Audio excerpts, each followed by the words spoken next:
وہ کہتا نہیں آپ کوئی سی بھی بات کیجئے آئے. قاری طیب صاحب رحمۃ اللہ علیہ نے اردو کا ایک مشہور محاورہ ہے اس سے کہا، حضرت نے کہا ابھی میں کوئی ایسی بات کہوں گا تم بغلیں جھانکتے رہ جاؤ گے. سب سے پہلے سمجھیے کہ اردو میں بغلیں جھانکنے کا مطلب ہوتا ہے اگر میں یہ کہوں ابھی میں کچھ کہوں گا تو آپ بغلیں جھانکتے رہ جائیں گے.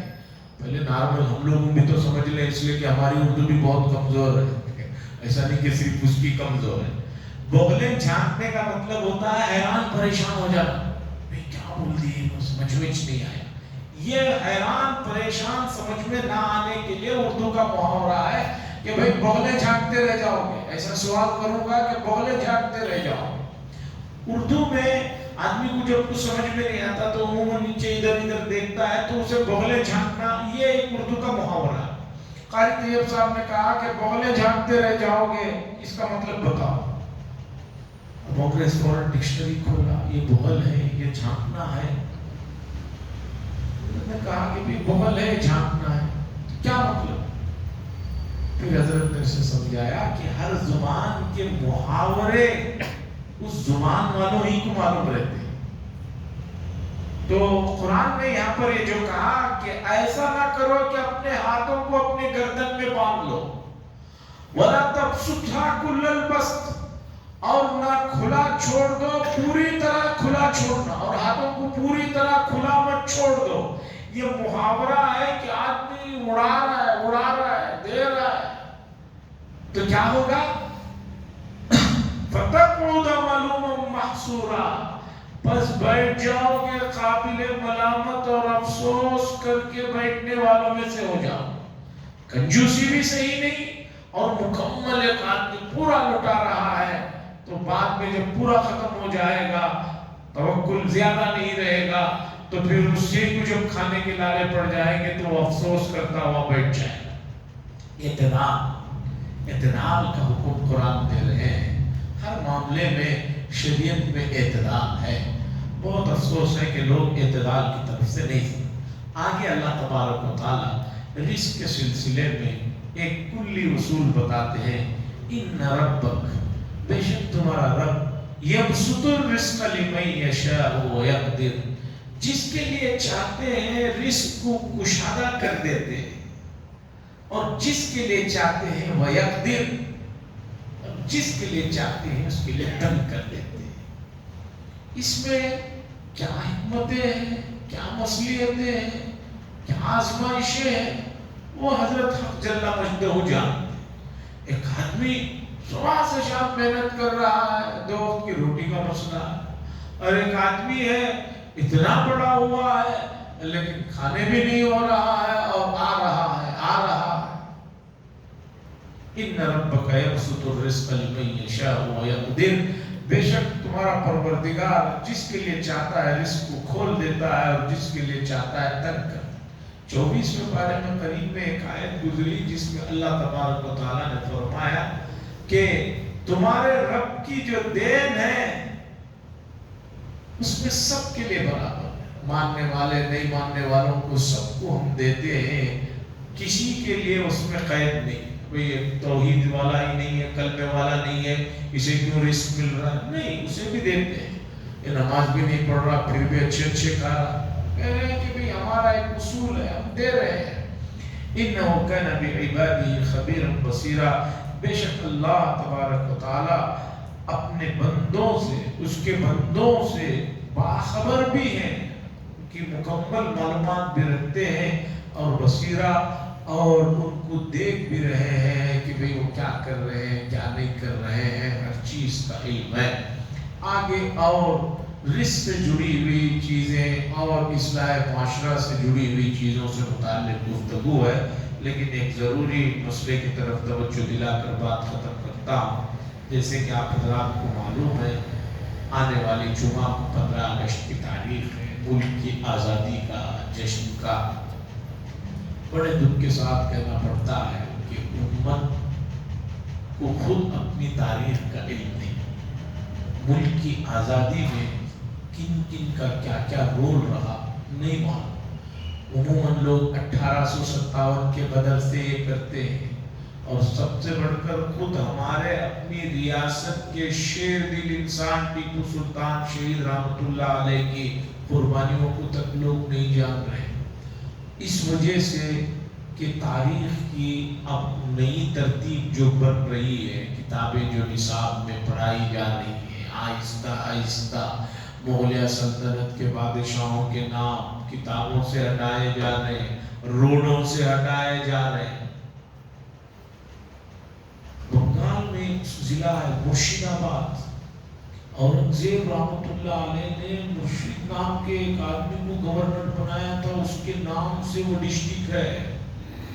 تاریخ بتاتی ہے کہ 1730-35 کے درمیان میں مرشد آباد بنگال کا جو وہ شہر تھا، لندن کے شہر سے زیادہ ترقی یافتہ اور کروڑ پتیوں کا وہ شہر تھا. انگریز کیونکہ وہاں سب سے پہلے جنگ جو شروع ہوئی ہے بنگال میں شروع ہوئی ہے سراج الدولہ کے زمانے میں. تو یہ وہ صاحب تھے جنہوں نے 1800 سے پہلے ہی انگریزوں کی یہ فتنہ پرداریاں دیکھ کر ان سے وہاں پر جنگیں ہوئی، وہاں یہ لوگ آئے ہوئے تھے. وہ اتنا ترقی یافتہ علاقہ تھا.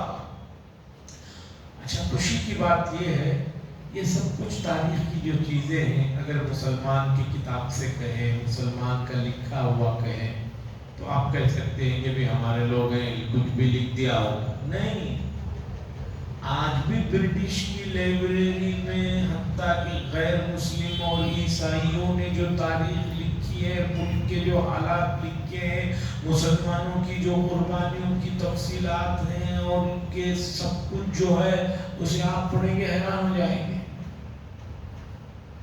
اور سب سے پہلے شمالی ہندوستان میں مسلمانوں نے ان انگریزوں سے اور جو پرتگال سے آئے تھے، ملبار کا جو علاقہ ہے، وہاں آ کر انہوں نے جو واسکو ڈی گاما کے بعد جو سلسلہ شروع ہوا، تو وہاں کے لوگوں نے ان کے ساتھ جو کچھ مسلمان علماء نے کیا، وہ تاریخ سے سب لوگوں کے اوجل ہے.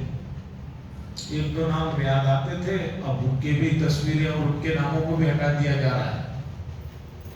1808 میں مسند الہند حضرت شاہ عبد العزیز رحمت اللہ علیہ نے فتویٰ دیا تھا کہ ان کے ساتھ جہاد کرنا ہر مسلمان کے ذمہ فرض عین ہے. یہ دارالحرب بن چکا ہے. اس کے بعد سے جو جہاد کی تحریکیں شروع ہوئی، جو قربانیاں دی گئی، دلی سے لے کے لاہور تک کے درختوں پر جو مسلمان علماء کو جو پھانسی پر لٹکایا گیا، یہ سب تاریخ ہم نہیں، ان کے اپنے لوگ کہہ رہے ہیں. لیکن آج جو ہے ہمارے نسلیں، ہمارے اپنے آباء و اجداد کی جو ہے تاریخ سے بالکل نابلد ہو گئی ہے.